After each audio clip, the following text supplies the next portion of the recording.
They looked you in the eye and dismissed you as if your voice didn't matter. They interrupted mid-sentence, rolled their eyes, and laughed behind your back. And in that moment, something inside you burned. But what if I told you that every act of disrespect is an opportunity, not for revenge, but for something far greater, self-mastery? We've all felt the sting of disrespect. Sometimes it comes in silence, sometimes in sarcasm, and it cuts deep. But what defines you isn't what they said, isn't how they acted, it's how you respond. This is where the ancient wisdom of Stoicism comes in, not with fluff or fury, but with unshakable clarity. Today, we're not just talking theory. We're diving into 6 brutally effective Stoic lessons that will train your mind to rise above disrespect, reclaim your power, and walk away untouchable, not cold, not passive. Untouchable. 1. Your reaction is your responsibility. Marcus Aurelius said it best. You have power over your mind, not outside events.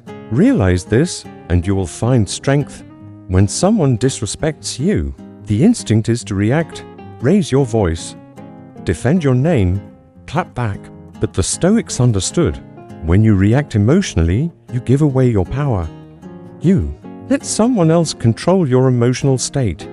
You hand them the keys to your inner peace. So, train yourself to pause, to observe but not absorb. Ask, is this worth reacting to? Or is this person just revealing their own chaos? Because often, their disrespect says far more about them than it does about you. 2. Detachment is strength, not indifference. Seneca once wrote, he who does not know how to be angry does not know how to be good. But Stoic detachment isn't about becoming emotionless, it's about emotional discipline. When someone insults you, detachment allows you to say, that's not mine to carry. You don't have to internalize the hate. You don't have to match their energy. You can decline the delivery. You can say nothing and still be fully in control. That's silence. It's not weakness, it's power in restraint. 3. You are not your reputation. Epictetus reminded us, if you want to improve, be content to be thought foolish and stupid. It's a tough truth. We all want to be respected, seen, and valued. But Stoicism teaches your character is built from the inside, not through public approval. When someone disrespects you in front of others, talks over you, tries to embarrass you, you don't need to chase validation. Let them think what they want. We reminded ourselves, you are not your reputation. True respect comes from within, not from others' validation. And now, the next step is understanding that real strength never begs to be recognized. Sometimes, the world will misjudge you. They won't understand your efforts. They'll mock your beliefs, dismiss your goals. But the Stoic warrior knows reputation is shadow. Character is substance. 4. Don't react in the moment. Respond with your life. When someone mocks your dream or belittles your effort, everything inside you wants to fire back. You want to prove you're strong.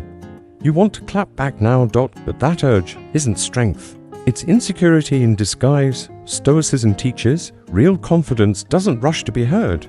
It doesn't need to prove anything in the moment, because it trusts time to speak for it. So instead of reacting, pause, take a breath, zoom out.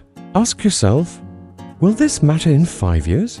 Most of the time, the answer is no. Your best revenge is not anger. It's elevation. Keep showing up. Keep working in silence.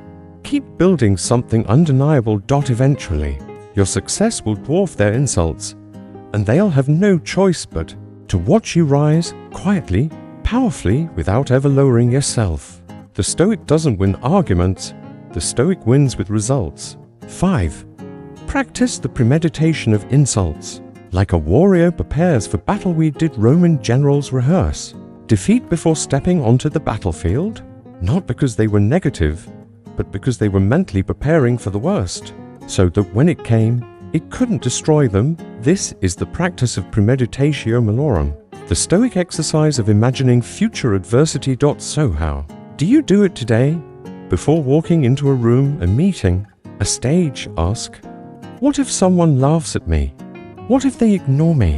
What if they cross a line? Then walk through it in your mind, not as a victim, but as a warrior. Feel the discomfort.